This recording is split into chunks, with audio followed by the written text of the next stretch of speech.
From CBS News in Washington, Face the Nation with Bob Schieffer. Will you run for president?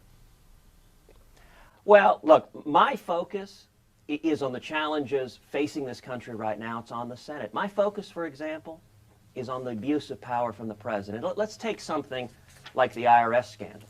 So do I take that as a yes or a no?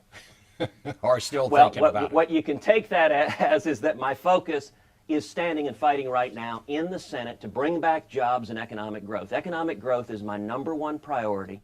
And let me tell you something that deeply concerns me. It's the abuse of power from this administration. We've seen multiple filmmakers prosecuted and the government's gone after them, whether it was the poor fellow that did the film that the president blamed Benghazi and the terrorist attack on. Turned out that wasn't the reason for the attack, but the administration went and put that poor fellow in jail on unrelated charges.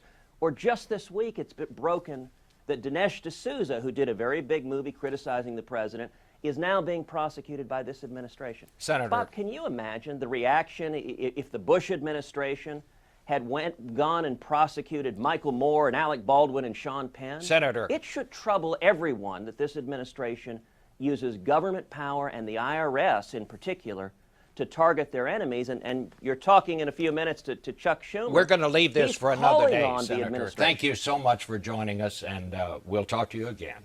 We'll be back in a minute. Thank you, Bob. And we'll be back in 1 minute.